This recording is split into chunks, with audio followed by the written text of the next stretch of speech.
네, 이제 요한계시록 네 번째 시간입니다. 오늘부터는 소아시아 일곱 교회에 대한 말씀부터 시작하겠습니다. 그 중에 첫 번째 에베소 교회에 대한 말씀을 나누겠습니다. 본문 계시록 2장 1절에서부터 7절까지 말씀입니다.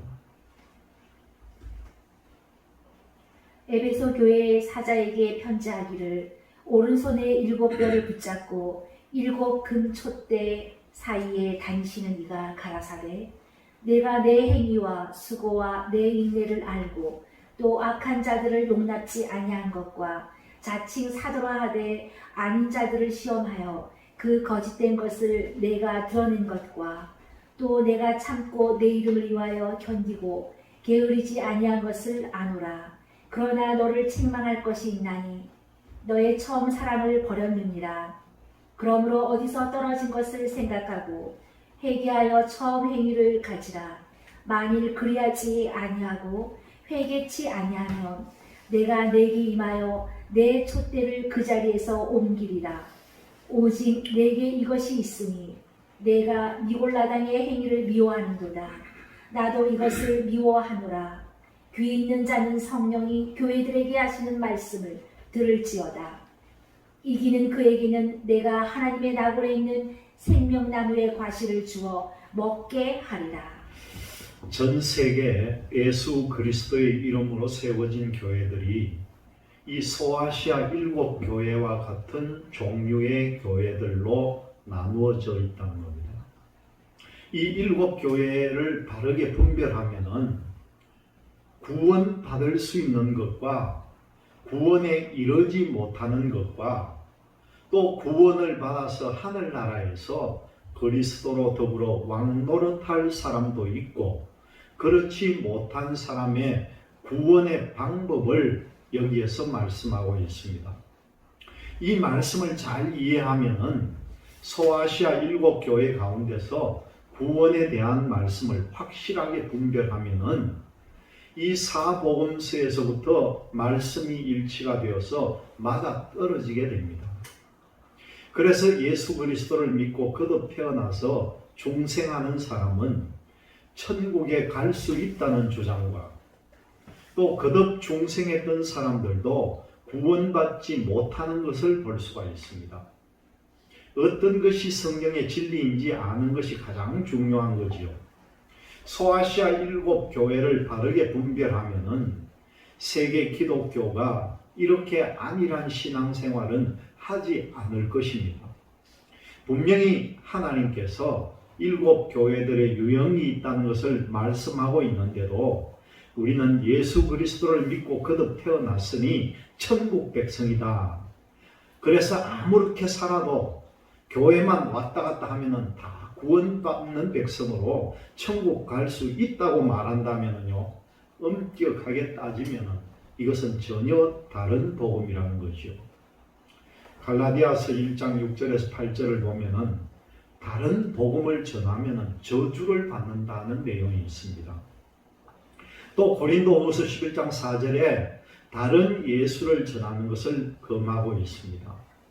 또 요한복음 17장 3절에 영생은 유일하신 참 하나님과 그의 보내신 자 예수 그리스도를 아는 것이 영생이라는 말씀을 우리가 깊이 생각해야 됩니다. 그렇다면 내가 에베소 교회에 속한 것인지 스무나 교회에 속한 것인지 아니면 버가모 교회에 속한 것인지 두아디라 교회에 속했는지를 이 일곱 교회를 놓고 스스로 진단해보자는 말입니다. 본문 계시록 2장 1절의 말씀입니다. 에베소 교회의 사자에게 편지하기를 오른손에 일곱 뼈를 붙잡고 일곱 금 촛대 사이에 다니시는 이가 가라사대 소아시아 일곱 교회는 예수님의 오른손에 붙들려 있습니다. 오른손에서 놓이면은요, 사탄 마귀의 종이 됩니다. 구약의 외제사장들에게 오른 귓불이에 그리고 오른손 엄지손가락 그리고 오른발 엄지발가락에 피를 바르고 기름을 발랐는지 그 이유는요, 우리가 하나님의 형상을 닮았기 때문이라는 것이죠. 하나님의 형상을 닮았기 때문에 하나님도 오른손이 힘이 세다는 뜻입니다. 그러므로 모든 것을 하나님 오른손으로 주관하고 역사를 이루신다는 뜻이죠. 레위기 14장 14절에서부터 17절의 말씀입니다. 제사장은 그 속건제의 희생의 피를 취하여 정결함을 받을 자의 우편 깃뿌리와 우편 손 엄지가락과 우편 발 엄지가락에 바를 것이요 제사장은 또 그 한 록의 기름을 취하여 자기 좌편 손바닥에 따르고 우편 손가락으로 좌편 손에 기름을 찍어 그 손가락으로 그것을 여호와 앞에 7번 뿌릴 것이요 손에 남은 기름은 제사장이 정결함을 받는 자의 우편 깃뿌리와 우편 손 엄지가락과 우편 발 엄지가락 곧 속건제 희생의 피 위에 바를 것이며 하나님의 종들을 오른손에 붙들고 있다는 뜻입니다.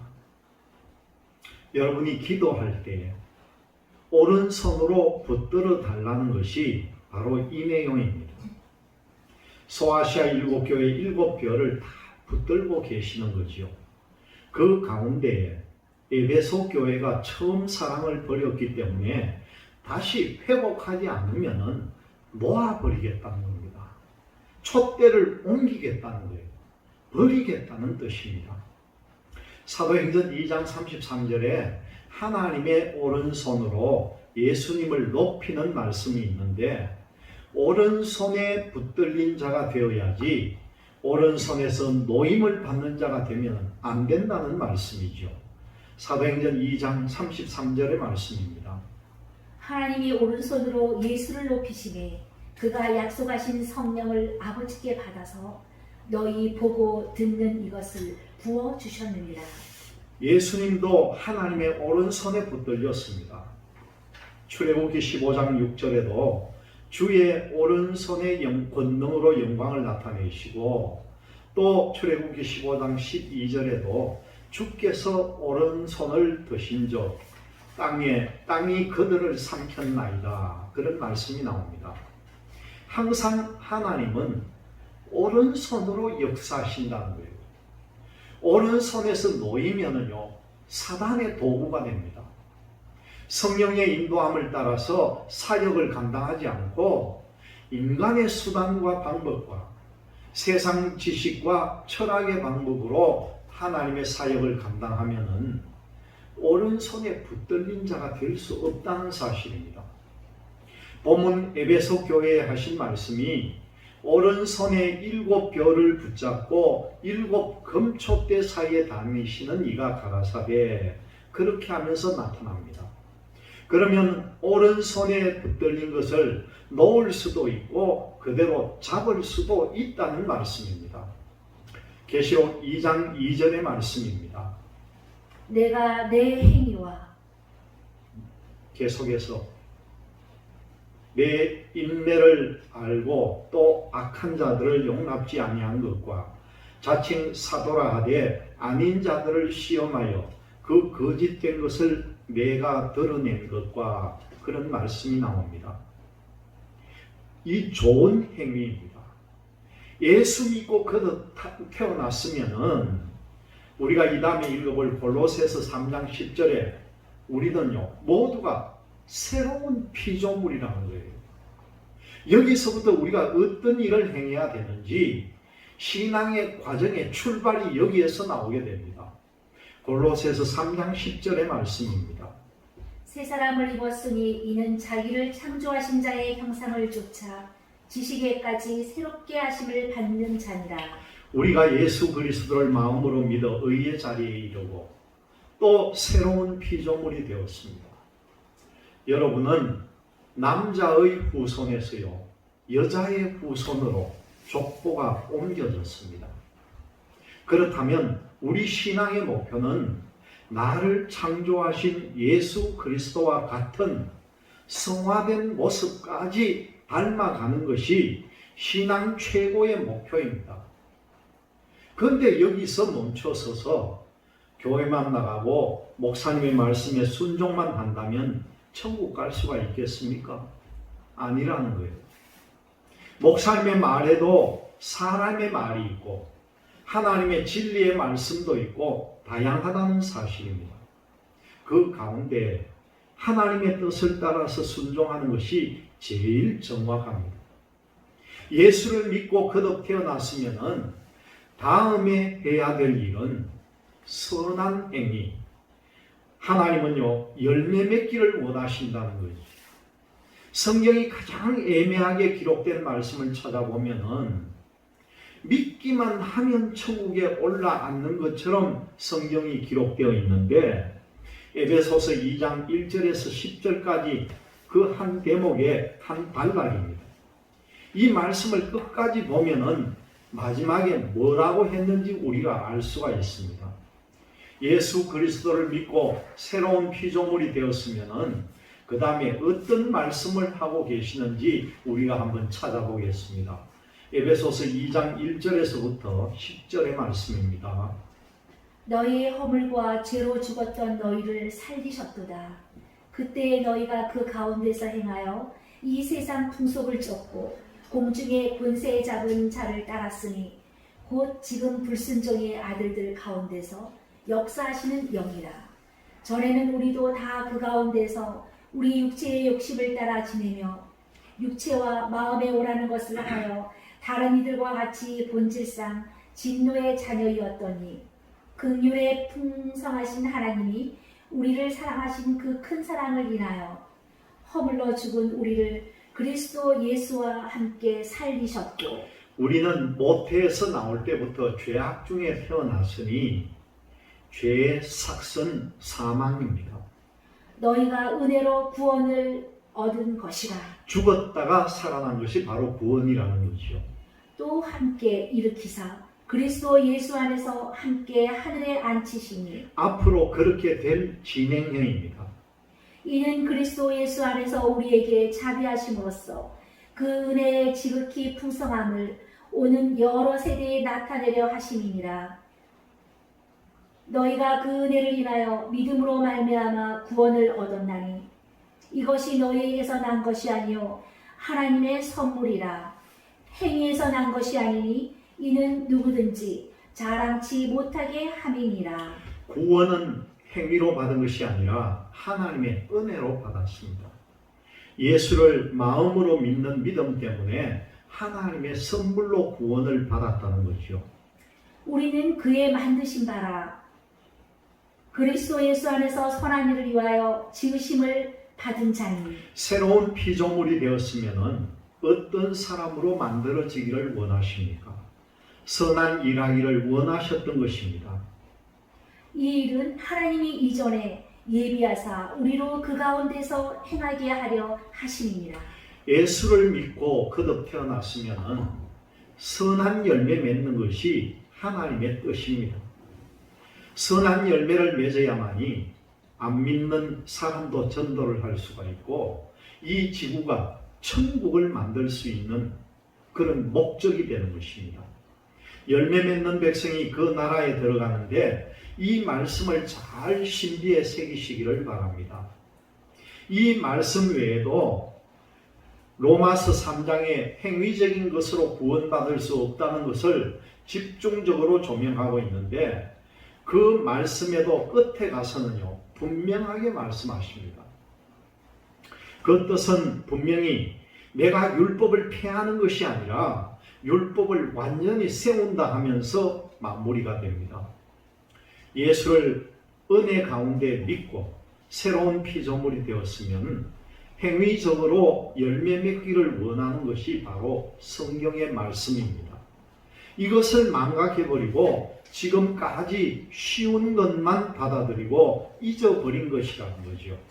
로마서 3장 19절에서 31절까지의 말씀입니다. 우리가 알거니와 물은 율법이 말하는 바는 율법 아래 있는 자들에게 말하는 것이니 이는 모든 입을 막고 온 세상으로 하나님의 심판 아래 있게 하려 함이니라. 율법을 주신 목적은요 죄를 깨닫기 위한 것이라는 거죠. 그러므로 율법의 행위로 그의 앞에 의롭다 하심을 얻은 육체가 없나니 율법으로는 죄를 깨달음이니라. 이제는 율법에 하나님의 한 의가 나타났으니 율법과 선지자들에게 증거를 받은 것이라. 율법 외에 하나님의 의가 나타났다는 것은 예수님을 믿기만 하면 하나님의 의로서 죄인이 의인이 되고 사망에서 생명으로 옮긴다는 뜻입니다. 곧 예수 그리스도를 믿음으로 말미암아 모든 믿는 자에게 미치는 하나님의 의니 차별이 없느니라. 모든 사람이 죄를 범하였음에 하나님의 영광에 이르지 못하더니 그리스도 예수 안에 있는 구속으로 말미암아 하나님의 은혜로 값없이 의롭다 하심을 얻은 자 되었느니라. 이 예수를 하나님이 그의 피로 인하여 믿음으로 말미암는 화목 제물로 세우셨으니 이는 하나님께서 길이 참으시는 중에 전에 지은 죄를 간과하심으로 자기의 의로우심을 나타내려 하심이니 곧 이때에 자기의 의로우심을 나타내사 자기도 의로우시며 또한 예수를 믿는 자를 의롭다 하려 하심이니라. 그런즉 자랑할 때가 어디뇨 있을 수가 없느니라. 무슨 법이로냐 행위로냐 아니라 오직 믿음의 법이로니라. 그러므로 사람이 의롭다 하심을 얻은 것은 율법의 행위에 있지 않고 믿음으로 되는 줄 우리가 인정하노라. 하나님은 홀로 유대인의 하나님뿐이시며 또 이방인의 하나님은 아니시며 진실로 이방인의 하나님도 되시느니라. 할례자도 믿음으로 말미암아 또는 무할례자도 믿음으로 말미암아 의롭다 하실 하나님은 한 분이시니라. 여기에 나오는 할례자는 아브라함의 후손들입니다. 그리고 무할례자는 이방 사람들입니다. 그 사람들도 전부 율법을 믿음으로 의인이 된다는 뜻이지 율법을 행위로 지켜서 의로울 사람은요 한 사람도 없다는 것입니다. 그런즉 우리가 믿음으로 말미암아 율법을 폐하느뇨 그럴 수 없느니라. 도리어 율법을 굳게 세우느니라. 예수를 믿고 하나님의 의로 의인이 되었으면 우리는 모두가 새로운 피조물이 되었습니다. 율법을 굳게 세운다는 말은 율법을 그대로 다 지켜야 된다는 뜻입니다. 여러분 예를 들어 설명하면요, 십계명을 다 지키며 하나님의 의로 예수 그리스도를 닮으려고 하는데 내가 십계명 중에 5가지밖에 못 지켰습니다. 그러면 예수님을 얼마나 닮았습니까? 50%. 그 닮은 모습을 가지고 천국에 갈 수가 있습니까? 10뿌리는 비유로 100배, 60배, 30배 우리가 예수 그리스도를 믿음 가운데서 새로운 피조물이 되고 선한 열매를 맺기 위해서 율법을 쫓아 열매를 맺으려고 갔습니다. 그런데 나는 아무리 노력을 해도요 30배밖에 못 맺었습니다. 그러면 내가 허물과 죄가 없을까요? 있다는 겁니다. 30배 열매 맺는 가운데서 아직도 70배의 범위가 남아 있으니까 그것을 채우기까지 나에게 허물이 있다는 겁니다. 그 허물과 죄를 다 용서받으면서 우리가 죽을 때 30배 열매를 맺고 천국에 가게 됩니다. 그러면은 부활이 될 때에 예수 그리스도와 같이 닮은 사람은 100배의 열매를 맺으면서 해와 같은 부활체가 되고 또 어떤 사람은 60배를 닮았으니까 달과 같은 부활체가 되는데 어떤 사람은 30배 열매를 맺었기 때문에 별과 같은 부활체가 될 수밖에 없다는 사실입니다. 하나님이 왜 이렇게 하는지 그 이유를 알아야 됩니다. 하늘에서도 하늘나라에도 지구와 같은 제도가 있다는 거예요. 그게 어떤 것이겠습니까? 어떤 왕은요 10고을을 다스리는 왕이 있고 그 왕이 있으면 그 밑에 많은 문무백관들이 있습니다. 우리나라 같은 경우에 대통령이 있으면요 그 밑에 장관이 있고 백성들이 있어야 합니다. 그런 제도를 하나님께서 하시기 위해서는 예수 그리스도를 믿고 새로운 피조물이 되었으면 선한 열매를 맺어 가야 된다는 것이죠. 그런데 선한 열매가 전혀 없으면 반대로 거기에는요, 사망의 열매를 맺게 된다는 겁니다. 성경은 항상 이렇게 공식적으로 되어 있습니다. 오늘 본문에서 에베소 교회가 행위가 좋다고 하는데 그 행위가 무엇이냐 했더니 예수 그리스도를 믿고 거듭 태어나서 새로운 피조물이 되었으면 선한 열매를 맺는 행위가 좋았다는 말입니다. 골로새서 1장 6절에서 10절의 말씀입니다.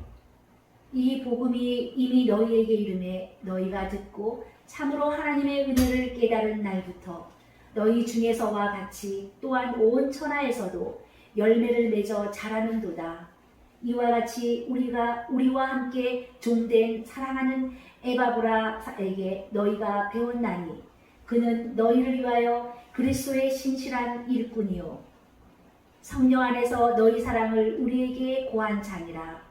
이로써 우리도 듣던 날부터 너희를 위하여 기도하기를 그치지 아니하고 구하노니 너희로 하여금 모든 신령한 지혜와 총명의 하나님의 뜻을 아는 것으로 채우게 하시고 주께 합당히 행하여 범사에 기쁘시게 하고 모든 선한 일에 열매를 맺게 하시며 하나님을 아는 것에 자라게 하시고 예수 그리스도를 믿고 거듭 태어나서 선한 열매를 계속 맺어갔다는 말입니다.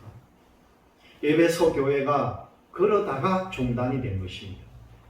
우리가 처음 예수 그리스도를 믿고 성령이 임함으로 성령을 쫓아서 행하라는 말씀이 갈라디아서 5장 16절에 나옵니다.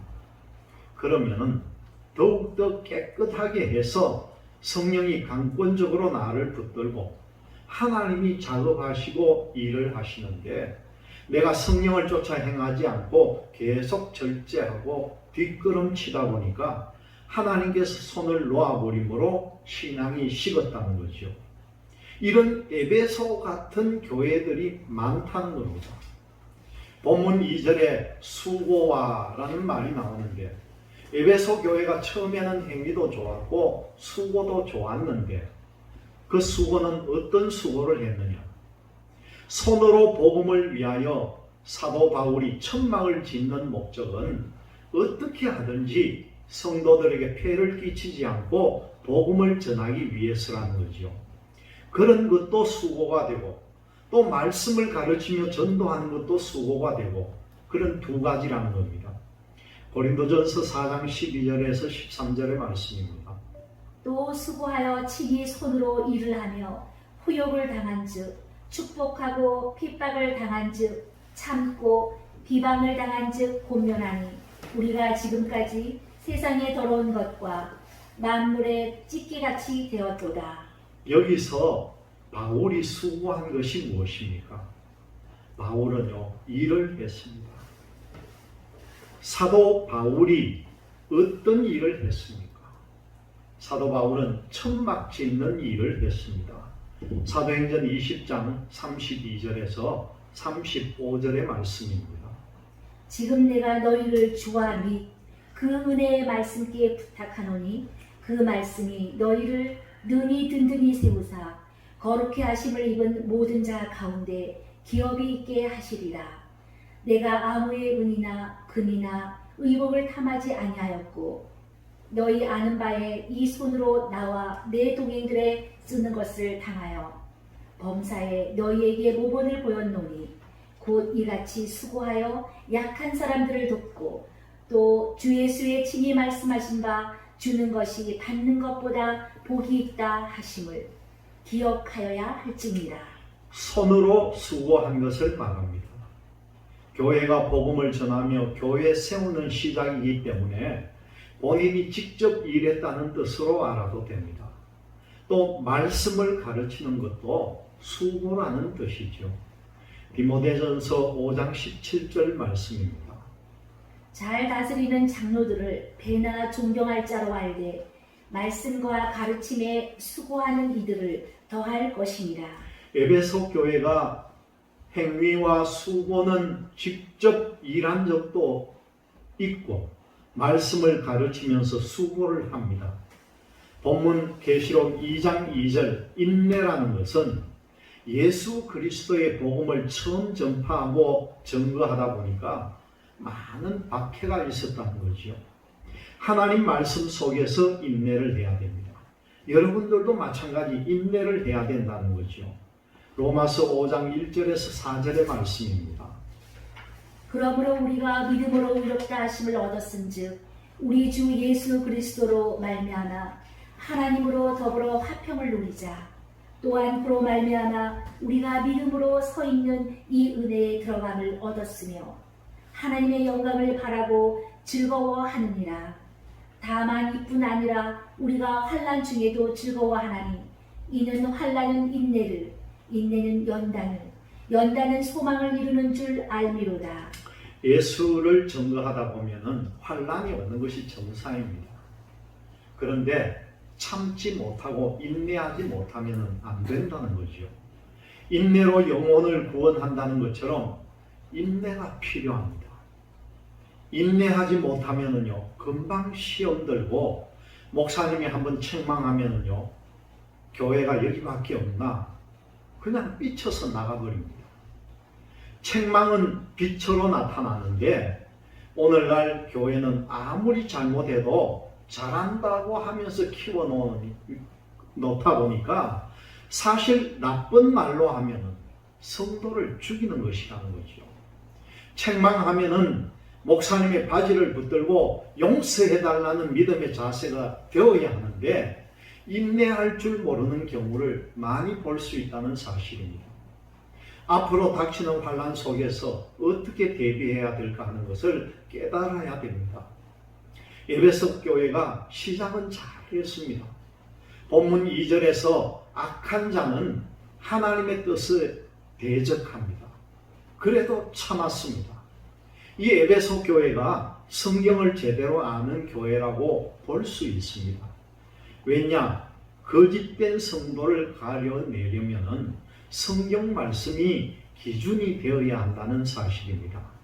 요한일서 4장 1절의 말씀입니다. 사랑하는 자들아 영을 다 믿지 말고 오직 영들이 하나님께 속하였나 시험하라. 많은 거짓 선지자가 세상에 나왔음이니라. 성경 기준에서 천국과 지옥이 있습니다. 만약에 지옥이 없다고 하면은 그것은 거짓 선지자입니다. 외국에서는 지옥이 없다는 소문이 떠돌고 있다고 합니다. 성경에서는 지옥이 있다고 했습니다. 우리가 이런 것을 가려낼 줄 알아야 합니다. 오래전에 여러분들 아시다시피 다미성교회라는 곳이 있어서 몇 년 몇 월 며칠 날 날짜를 정해놓고 들림 받는다고 준비했던 것들은 잘못된 일이었다는 거죠. 그 날과 그 시는요 아무도 모르고 도적같이 임한다는 것이 바로 진리인데 그 날과 그 시를 알았다면 그것은 거짓 선지자입니다. 에베소 교회가 이런 것도 가려냈다면 성경을 많이 아는 교회입니다. 그러면 우리가 지금도 복음을 외치고 전가하고 있는데 다른 복음을 전하고 있는지를 여러분들은 알 수가 있습니까? 아마 다른 복음을 전하는 것을 연구를 안 해보았을 것입니다. 여러분 다른 복음이 뭔지 아시기를 바랍니다. 갈라디아서 1장 6절에서 8절의 말씀입니다. 그리스도의 은혜로 너희를 부르신 이를 이같이 속히 떠나 다른 복음 쫓는 것을 내가 이상히 여기노라. 다른 복음은 없나니 다만 어떤 사람들이 너희를 요란케 하여 그리스도의 복음을 변하려 하니라. 그러나 우리나 혹 하늘로부터 온 천사라도 우리가 너희에게 전한 복음 외에 다른 복음을 전하면 저주를 받을지어다. 다른 복음이란 예수 그리스도의 복음을 받아들인 후에 율법을 다시 지켜야 된다고 고집 부리고 따라가는 것을 다른 복음이라 합니다. 한 번 구원받았으면 죄를 회개하지 않아도 된다고 증거하면은요 다른 복음이라는 겁니다. 예수 그리스도를 믿고 구원받아서 새로운 피조물이 되었습니다. 그럼 여러분들의 이름이요 하늘나라에 기록이 되어 있습니다. 그런데도 여러분들이 육체를 가진 사람이기 때문에 범죄하고 실수할 수가 있다는 거죠. 그런데 그 죄를 회개하지 않아도 된다고 가르치면서 예수 그리스도를 증거하면은 그것은 다른 복음이라는 겁니다. 우리 교계가 정통이라고 자부하면서도 여기에 걸리는 데가 많이 있다는 겁니다. 그것을 우리는 반성을 해야 합니다. 예수님이 핏값으로 사고 새로운 피조물로 거듭 태어났으면 천국은 문제없이 갈 수 있다. 이것도 굉장히 위험한 말입니다. 거짓 선지자나 적그리스도가 여기에 포함된다는 거죠. 한번 몇 월 며칠 날 구원받았으면 당신 회개하지 않아도 돼. 이것은 다른 복음이라는 겁니다. 고린도후서 11장 4절에 다른 예수 전하는 것이 나옵니다. 그 사람들도 다 예수를 증거합니다. 요한복음 17장 3절에 참 하나님과 예수 그리스도를 아는 것이 영생이라는 말씀의 뜻이 이제는 이해가 간다는 거죠. 다른 예수를 전해놓고도 천국 간다고 하면 안 된다는 사실입니다. 고린도후서 11장 4절의 말씀입니다. 만일 누가 가서 우리의 전파하지 아니한 다른 예수를 전파하거나 혹 너희의 받지 아니한 다른 영을 받게 하거나 혹 너희의 받지 아니한 다른 복음을 받게 할 때에는 너희가 잘 용납하는구나. 다들 복음이라고 말은 합니다. 여러분, 예수가 복음입니다. 다른 예수 전하고 다른 복음 전한다는 것이죠. 갈라디아서 1장 8절에 다른 복음을 전하면은 저주를 받습니다. 나는 그렇지 않다고가 아니라는 거죠. 우리는 스스로 자신을 점검해야 합니다. 당신들은 예수 그리스도를 믿고 구원받았으니 천국 갑니다. 이 말은요, 조심할 말입니다. 위험한 말입니다. 우리는 죄를 용서받아야 천국에 갈 수가 있습니다. 예수 그리스도를 믿는 믿음 가운데 구원이 이루어지는데 행위적인 열매는요, 열매를 맺지 못했다는 겁니다. 그렇다고 사망의 열매는 맺지 않았습니다. 그러면은 차지도 않고 덥지도 않고 미지근한 신앙 속에서 살았다는 거죠. 어떤 사람들은 그렇다면 목사님, 홍포 입은 부자와 거지 나사로의 비유를 보면은 또 예수님이 십자가에 못 박힐 때 그 한쪽 강도가 구원받는 것도 있지 않습니까? 그렇게 물어보는 경우도 있습니다. 한쪽 강도가 구원을 받았을 때에 열매가 있었습니까? 없었습니까? 그리고 죄는 있습니까? 없습니까? 구원을 받는 순간에 죄가 하나도 없이 끝납니다. 그러나 이 사람은 어떤 열매도 맺은 것이 없으니까 어린 나이와 같은 신앙 상태에서 천국으로 가게 되는 겁니다. 하늘나라에 가서는 내가 아무리 좋은 부활체가 되고 부활체가 되려고 해도 좋은 부활체가 될 수가 없다는 겁니다. 우리 일반 백성들도 차등이 있듯이 낮은 위치로 차등이 될 수가 있다는 거죠. 하늘나라에 가면은요, 우리가 살 수 있는 집이 있습니다. 예수님께서 하늘로 올라가실 때 내가 너희를 위하여 처소를 예비하러 간다, 그렇게 말씀하셨습니다. 집도 없이 사는 사람도 있습니다. 여러분, 천년 세계가 이루어질 때 어린 아이들이 집이 있습니까? 없습니까? 천국에는요, 꽃밭 들에서 사는 거예요. 그런 것을 보면 우리가 어떤 신앙을 해야 되는지 분명히 알고 깨달아야 합니다. 만일 열매 맺지 못하는 신앙이면 거의 사망의 열매를 맺는 확률이 아주 높아집니다.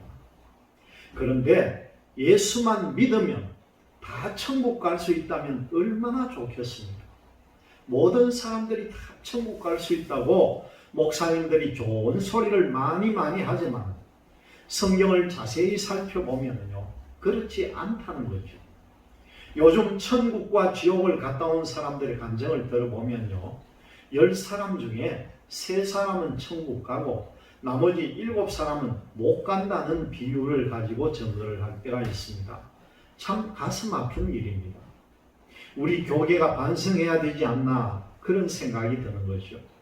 물론 잘하는 교단도 있습니다. 이 소아시아 7교회를 알면은 교회를 바르게 잘 다스려서 나갈 수가 있다는 거예요. 요한일서 2장 22절에서 23절에요.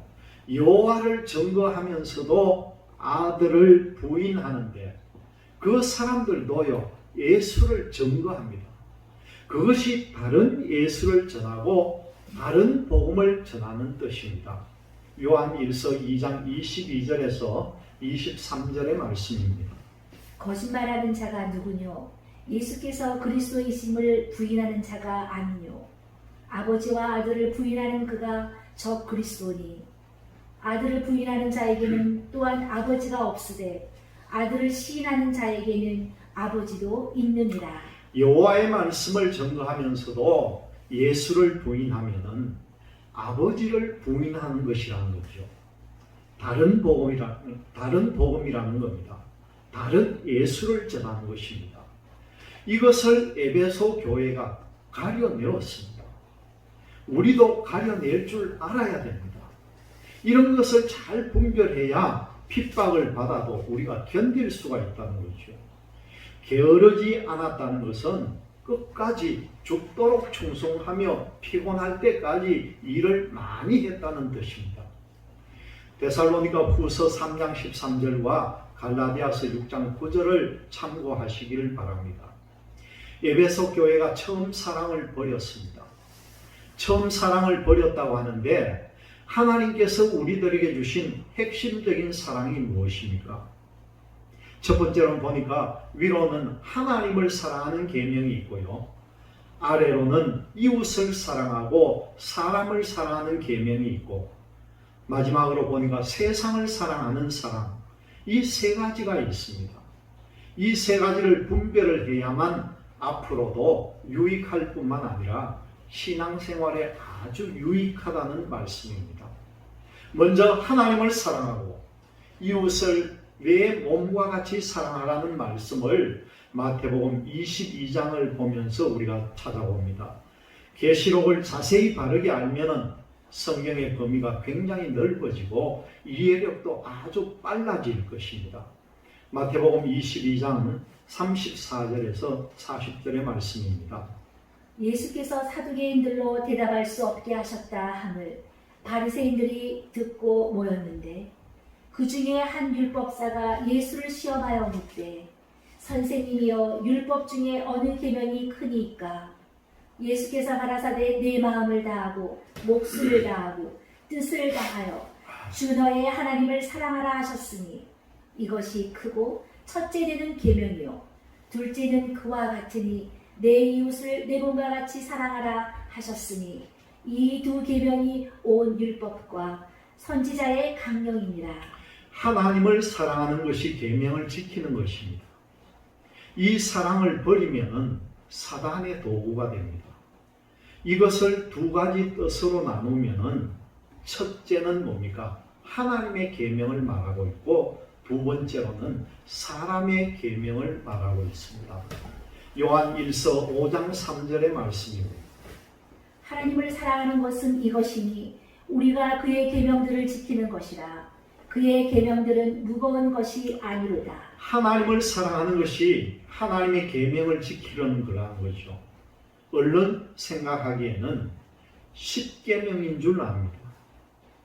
하나님의 계명은 첫 번째에서부터 4계명까지입니다. 하나님을 사랑한다는 것은 세상에 어떤 핍박과 박해가 온다 할지라도 하나님의 계명을 지키기 위해서 고난과 고통을 받으면서도 인내하는 것이 하나님을 사랑하는 것입니다. 시편 91편 14절의 말씀입니다. 하나님이 가라사대 저가 나를 사랑한즉 내가 저를 건지리라. 저가 내 이름을 안즉 내가 저를 높이리라. 앞으로 있을 7년 환난 가운데 하나님을 사랑하면은 하나님이 우리를 건진다는 것입니다.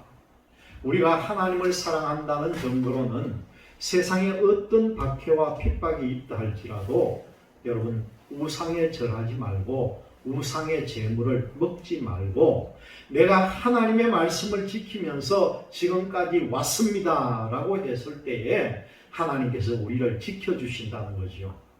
앞으로 7년 환란 가운데 꼭 지켜야 할 것이 바로 계시록 14장 하나님의 계명을 지키는 것이라는 것입니다. 계시록 14장 9절에서 12절의 말씀입니다. 또 다른 천사 곧 셋째가 그 뒤를 따라 큰 음성으로 가로되 만일 누구든지 짐승과 그의 우상에게 경배하고 이마에나 손에 표를 받으면 그도 하나님의 진노의 포도주를 마시리니 그 진노의 잔에 섞인 것이 없이 부은 포도주라.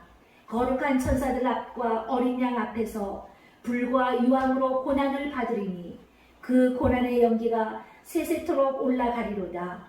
짐승과 그의 우상에게 경배하고 그 이름의 표를 받는 자는 누구든지 밤낮 쉼을 얻지 못하리라 하더라. 성도들의 인내가 여기 있나니 저희는 하나님의 계명과 예수 믿음을 지키는 자니라. 이 내용이 뭡니까? 첫 번째는 666 짐승의 표를 받지 말고, 두 번째는 예수 믿는 믿음을 지키고, 세 번째는 짐승의 우상에게 절하지 않는 것이 하나님의 계명을 지키라는 거잖아요. 그럼 하나님을 사랑하는 것이 되었으니 시편 91편 14절에 너가 나를 사랑한즉 내가 너희를 환난 가운데서 건져낸다는 말씀이 이 뜻이 됩니다. 첫째, 하나님은 거짓말을 못하고, 둘째로는 하나님은 한 번 한 약속을 바꾸지를 못한다는 사실입니다. 여러분, 이런 하나님을 믿으셔야 합니다. 또 내 이웃을 내 몸과 같이 사랑하라. 이 사람의 계명입니다. 사람에 대한 계명 가운데서 우리가 완벽한 계명을 지킬 때는 원수를 사랑하기까지 하라는 그 내용입니다. 마태복음 5장 43절에서 48절까지의 말씀입니다. 또 내 이웃을 사랑하고 내 원수를 미워하라 하였다는 것을 너희가 들었으나 나는 너희에게 이르노니 너희 원수를 사랑하며 너희를 핍박하는 자를 위하여 기도하라. 이같이 한즉 하늘에 계신 너희 아버지의 아들이 되리니 이는 하나님이 그 해를 악인과 선인에게 비치게 하시며 비를 의로운 자와 불의한 자에게 내리우심이니라. 너희가 너희를 사랑하는 자를 사랑하면 무슨 상이 있으리요? 세리도 이같이 아니하느냐? 또 너희가 너희 형제에게만 무난하면 남보다 더 하는 것이 무엇이냐? 이방인들도 이같이 아니하느냐? 그러므로 하늘에 계신 너희 아버지의 온전하심과 같이 너희도 온전하라. 완전한 신앙의 단계는요, 원수를 사랑하기까지입니다. 원수는 나를 죽이는 자가 원수입니다. 여러분들은 칼로 찌르는 사람을 사랑할 수가 있습니까? 내 마음으로는 안 된다는 거죠. 저 사람이 나를 죽이면 내가 순교하는 것도 압니다. 그런데도 그 사람을 진짜 사랑할 마음이 여러분 생기겠습니까? 고문을 당한다 생각해 보세요. 하루는 손톱을 빼고 또 2개 빼면서 고문을 합니다. 이를 바락바락 갈면서 고통을 당해야 되는데 과연 원수를 사랑할 수가 있겠습니까? 내 힘으로는 안 된다는 거죠. 성경을 보실 때는 상대방을 먼저 이해를 해야 합니다. 나를 죽이는 저 사람은 사단 마귀에게 사로잡힌 자다. 저 사람이 나를 죽이면 저 사람은 유황불못에서 고난과 고통을 받아야 될 사람이다.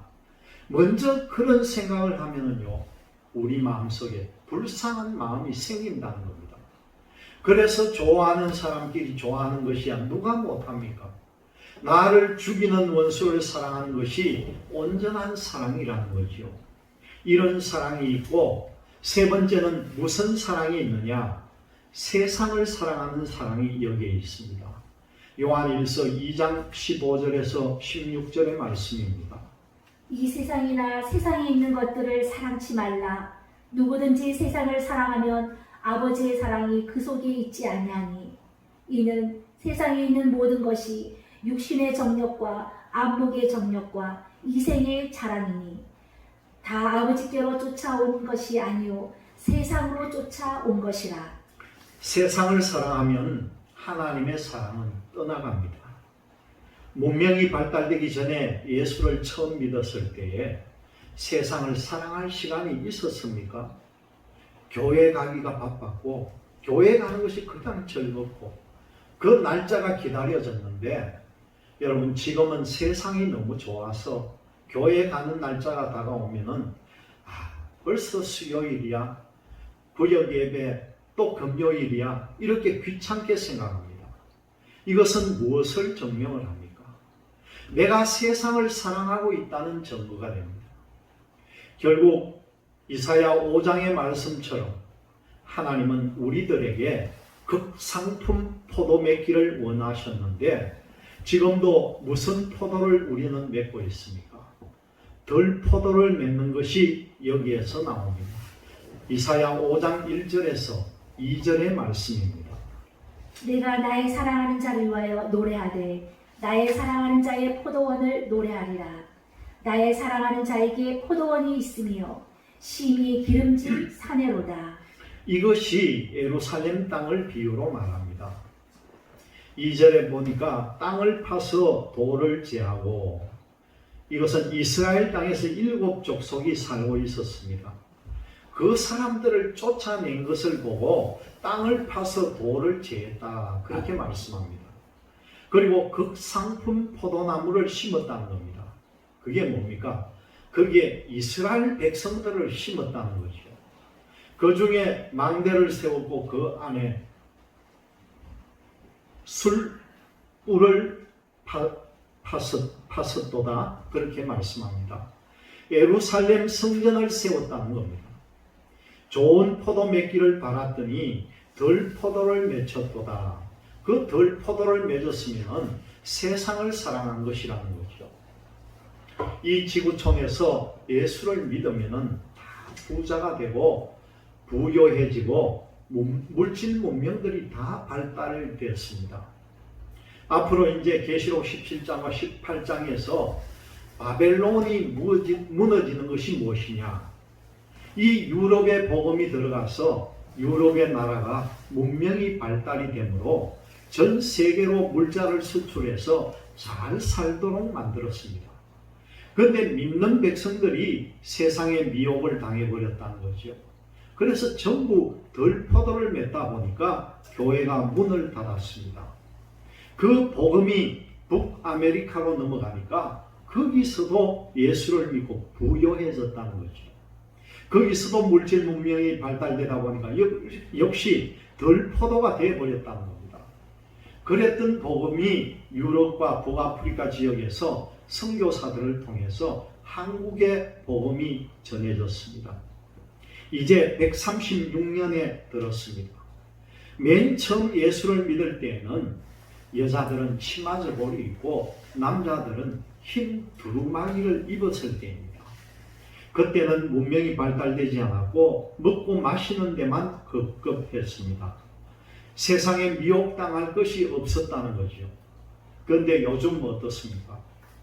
TV만 켜도, 그리고 PC방에만 가도 세상을 바라보면요, 사람을 보아도 만족함이 없을 만큼 남자나 여자나 전부 사치의 눈이 어두워져서 그것을 바라보니까 음욕에 취해지고, 그러다 보니까 덜 포도를 맺었다는 겁니다. 신앙이 지금 어떻게 되고 있는지 알 수가 없습니다. 자기도 모르게 물들어간다는 거죠. 이것을 우리가 깨우쳐야 됩니다. 세상을 더 좋아함으로 어떤 일이 벌어지는지 이사야 3장 16절에서 26절의 말씀을 봅니다.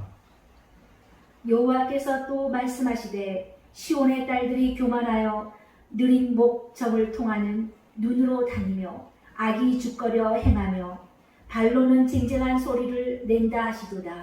시온의 딸들이 느린 목을 해서 교회에 나온다, 그 말씀입니다. 이 느린 목이라는 게 무엇입니까? 여러분들 잘 한번 생각해 보세요. 목이 늘어졌다는 것은 목이 길다는 뜻이잖아요. 이것은 젊은 여성도들이 가슴이 다 보이게 노출을 하다 보니까 목이 길어 보인다는 겁니다. 그런데 이것은요, 음행의 포도주와 같다는 겁니다. 그리고 머리에는요, 노란물, 파란물들이지요. 이것은 바로 포도주 물 색깔이에요. 또 아기죽 끓인다는 것은요, 옛날에 우리 선조들이 치마 저고리 입고 걸어가는 모습이, 그 모습이 안 보입니다. 그 치마 속에 가려서. 요즘에는 옷을 입은 뒷모습을 보면은요, 이 아기죽 끓이는 모습이 그대로 보이는 거예요. 전부 이것은 음행의 포도주입니다. 또 발로는 쟁쟁한 소리를 내는 것이 무엇입니까? 이것은 바로 아스팔트라든가 콘크리트 길을 걸어가는 그 모습이 성경에 기록이 된 것입니다. 그만큼 문명이 발달되었다는 뜻이죠. 물론 하이힐을 신고 다니는 뜻도 되기도 합니다. 그러므로 주께서 시온의 딸들의 정수리에 딱지가 생기게 하시며 여호와께서 그들의 하체로 드러나게 하시리라. 주께서 그날에 그들의 장식한 발목고리와 머리의 망사와 반달 장식과 귀고리와 발목고리와 면박과 황안과 발목사슬과 띠와 향압과 호신부와 지환과 코고리와 예복과 겉옷과 목도리와 손주머니와 손거울과 세마포 옷과 머리수건과 너울을 제하시리니 그때의 썩은 냄새가 향을 대신하고 노끈이 띠를 대신하고 대머리가 숱한 머리털을 대신하고 굵은 베옷이 화려한 옷을 대신하고 자자한 흔적이 고운 얼굴을 대신할 것이며 너희 장정은 칼에 너희 용사는 전란에 망할 것이며 그 성문은 슬퍼하며 곡할 것이요 시온은 항모하여 땅에 앉으리라. 계속하세요. 이것이 남의 일이 아니라는 겁니다. 우리 한국 교회를 한번 생각해 보십시오. 오늘 말씀 가운데 나오는 대머리가 숱한 머리털을 대신하고 그런 말씀이 나오는데 요즘은요, 머리가 벗겨져도 의술의 발달로 머리털을 심는 시대가 되었습니다. 또 그리고 어떤 사람들은 가발을 해서 쓰기도 합니다. 그리고 자자한 흔적이 고운 얼굴을 대신할 것이며 라는 말씀이 나오는데 옛날에는요, 천연두로 그 후유증으로 얼굴이 속속 들어가는 그런 모습을 한 사람들이 많았는데 요즘에는 성형수술로 흔적도 없이 말끔하게 지웁니다. 이렇게 문명이 발달한 시대에 덜 포도주에 취했다는 그런 뜻입니다. 또 어떻습니까? 코걸이, 발목걸이, 요즘요 배꼽에도 장식을 합니다. 이런 것을 바라보면서 하나님은 어떻게 생각하실까? 생각해 볼 필요가 있다는 것이요. 예수님께서는 쓰디쓴 고난의 십자가를 지시고 내가 너희를 핏값으로 사놓았는데 왜 너희들이 덜 포도주에 취해서 망하고 있느냐는 거예요. 이 얼마나 가슴 아파할 일입니까? 하나님을 사랑해야 될 우리가 세상을 사랑해서 무슨 죄를 범했습니까? 야고보서 4장 4절의 말씀입니다. 가늠하는 여자들이여 세상과 겉된 것이 하나님의 원수임을 알지 못하느뇨. 그런즉 누구든지 세상과 벗이되고자 하는 자는 스스로 하나님과 원수되게 하는 것입니다. 사랑은 하나님을 사랑하는 것이 있고 사람을 사랑하는 것이 있고 세상을 사랑하는 것이 있습니다. 그런데 세상을 살아가다 보니까 옷을 사서 입어도 명품을, 신발을 사도 명품을, 지갑도 명품, 이렇게 사치 자제가 향락에 치우치는 것입니다. 이 말씀 가운데 간음하는 여자들, 이 여자들뿐만 아니라 남자들도 포함이 됩니다. 남자나 여자나 예수 그리스도를 믿고 새로운 피조물이 된 성도들은 전부 여자들입니다. 계시록 12장에 보면은 해를 입은 한 여자가 있는데 우리는 성별을 남자라 할지라도 예수 그리스도를 믿고 거듭 태어났으면은요 여자의 족보로 옮겨가게 되어 있습니다. 그래서 우리를 간음하는 여자들이다 그렇게 표현을 합니다. 우리가 하나님과 하나 되기를 원했고 영원토록 살기를 원했고 약속을 했는데 세상을 사랑하면은 세상은 사단 마귀의 세상이 된다는 거죠. 그러면 사단 마귀를 사랑했으면은 그것이 바로 간음죄를 지었다는 겁니다. 그런데 간음죄를 지은 줄도 모르고 있으니까 그게 문제라는 거죠. 여기에 거의 다 물들어가고 있는데 이것을 빨리 깨우치기를 원하는 것이 하나님의 뜻이라는 겁니다. 간음하는 여자들이요. 에레미야서를 보면은 하나님께서 북이스라엘을 보고 내가 이혼서를 주어서 너희들을 내어 쫓았고 그런 말씀이 나옵니다. 이혼까지 할 정도로 와 있는데도 이혼을 당했는지도 모르고 살고 있다면 어떻게 해야 되겠습니까? 우리가 아무리 찬송 부르고 기도하고 거룩하지만은 문 밖에만 나오면은 세상판이면은 결과적으로 이것은 간음한 자라는 사실입니다.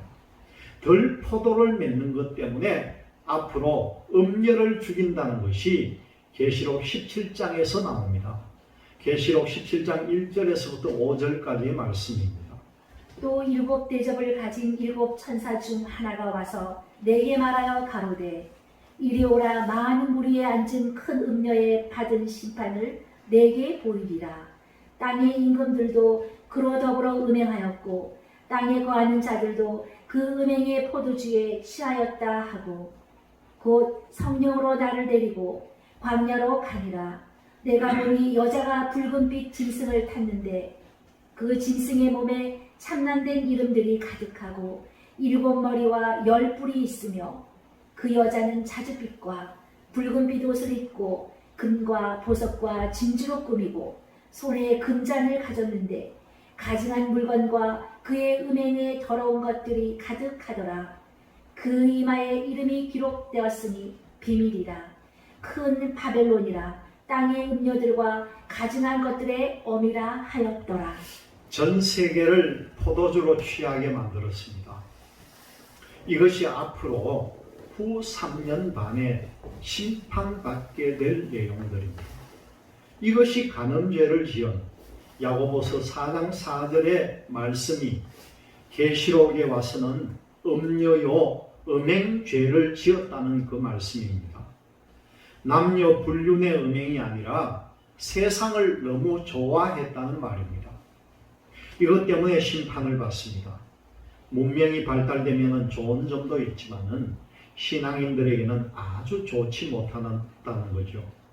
요즘은 문 밖에만 나가면은요, 정말 세상 사람들을 바라보면은 음욕이 치솟아 오를 정도이고 죄를 범할 요소들이 눈만 뜨면 보이도록 세상이 그렇게 되어 있습니다. 이런 것을 빨리 회개하지 않으면은 하나님이 그냥 두지 않는다는 사실입니다. 계시록 14장 17절에서 20절의 말씀입니다. 또 다른 천사가 하늘에 있는 성전에서 나오는데 또한 이한 낫을 가졌더라. 또 불을 다스리는 다른 천사가 제단으로부터 나와 이 한 낫 가진 자를 향하여 큰 음성으로 불러 가로되 내 이 한 낫을 휘둘러 땅의 포도 송이를 거두라. 그 포도가 익었느니라 하더라. 천사가 낫을 땅에 휘둘러 땅의 포도를 거두어 하나님의 진노의 큰 포도주 틀에 던지매 성 밖에서 그 틀이 밟히니 틀에서 피가 나서 말굴레까지 닿았고 1600스다니온에 퍼졌더라. 좋은 포도가 아니라 덜 포도입니다. 이사야 4장 12절에 마당만 바른다고 했습니다. 에베소 교회가 처음에는 잘했는데 행위, 수고, 인내, 자칭 사도라 하되 거짓된 것을 다 가려내고 시작은 잘했는데 처음 사랑을 버렸다는 것입니다. 여러분들은 나를 에베소 교회라고 생각하면서 한번 진단해 보시기를 바랍니다. 가슴에 손을 얹고 우리 교회는 그렇지 않는지 생각해 볼 때에 내가 세상을 더 사랑하고 있는 것은 아닌가? 내가 사람을 의지하고 있는 것은 아닌가? 내가 인간의 방법으로 하는지 반성해 볼 필요가 있습니다. 세상을 더 좋아하고 사람을 더 좋아하면 하나님을 사랑하는 비율이 더 낮아집니다. 하나님이 우리들에게 요구하는 것은 세상보다는 하나님을 조금이라도 더 사랑하기를 원하는 것이 하나님의 계획이었습니다. 마태복음 10장 37절의 말씀입니다. 아비나 어미를 나보다 더 사랑하는 자는 내게 합당치 아니하고 아들이나 딸을 나보다 더 사랑하는 자도 내게 합당치 아니하고. 세상의 어떤 것보다 우리를 천국으로 보내주실 그분을 더 사랑하라는 거죠. 하나님을 사랑하는 비율이 60, 70으로 올라가면 세상을 사랑하는 비율은 낮아지고, 내가 계속 비율이 90, 100으로 올라가서 하나님을 온전하게 사랑하는 자리에 들어가면은 하나님과 늘 동행하는 삶을 살게 되고, 이 에녹이 300년 동안 하나님과 동행했다는 것처럼, 또 노아가 당시에 하나님과 동행했던 것처럼 우리들도 그렇게 될 수 있다는 말입니다. 에베소 교회가 여러 가지 시작은 잘하고 또 니골라당의 행위를 미워한다고 했습니다. 여러분, 이 니골라당이 무엇인가 했더니요, 버가모 교회를 통해서 보니 발람의 교훈을 미워한다는 것입니다. 그렇다면 하나님의 계명은 지켰습니다. 사랑이라는 것이 하나님을 사랑하는 것, 사람을 사랑하는 것, 세상을 사랑하는 것, 세 가지가 있는데, 에베소 교회가 처음 사랑을 버렸다는 것 가운데 첫째, 하나님을 사랑하는 것은 되어 있으니까 나머지 세 가지 중에 두 가지입니다. 그러면 어떤 것이 에베소 교회가 처음 사랑을 버린 것입니까? 세상을 사랑한 것이란 거죠. 이렇게 성경을 정확하게 집어내면 됩니다. 니골라당의 행위를 미워해야 한다는 거죠. 계시록 2장 14절에서 15절의 말씀입니다. 그러나 내게 두어 가지 책망할 것이 있나니 거기 내게 발람의 교훈을 지키는 자들이 있도다. 발람이 발락을 가르쳐 이스라엘 앞에 올무를 놓아 우상의 제물을 먹게 하였고 또 행음하게 하였느니라. 이와 같이 내게도 니골라당의 교훈을 지키는 자들이 있도다. 이 발람의 교훈을 지키는 것은 니골라당의 행위를 지키는 것입니다. 에베소 교회가 이 본문 오직 내게 이것이 있으니 내가 니골라당의 행위를 미워하는도다. 나도 이것을 미워하노라. 그렇게 말씀하셨는데, 에베소 교회가 처음 사랑은 버렸지만은 니골라당의 행위는 지키고 있으니까 하나님의 계명을 지키고 있다는 뜻입니다. 그렇다면 무슨 사랑을 지키지 못했다는 것입니까? 그것은 세상을 사랑하고 있었다는 것입니다. 처음 사랑을 회개하지 않으면 그 촛대를 그 자리에서 옮기게 됩니다. 옮기면 버리는 것입니다. 계시록 11장 4절의 말씀입니다. 이는 이 땅에 주 앞에 섰는 두 감람나무와 두 촛대니, 이 두 감람나무와 두 촛대를 보고 모세와 엘리야와 같은 심령을 가진 사람을 보고 우리는 두 촛대라 그렇게 부를 수가 있습니다. 이 촛대를 옮긴다고 하면은 사람을 버리는 것이라는 거죠. 본문 1절에 오른손에 7뼈를 붙잡고 있는 이가 가라사대 그렇게 말씀하셨는데, 그 손에서 노임을 받으면 안 된다는 말이 바로 이것이었습니다. 우리는 모두 하나님의 손에 다 붙들린 자가 되시기를 바랍니다. 본문 7절에 이기는 자는 생명과일을 주어 먹게 하리라는 대목이 나옵니다. 이기는 것은 목숨이 끝나기까지 하나님의 낙원에 있는 생명나무 과일을 먹게 하리라는 것이죠.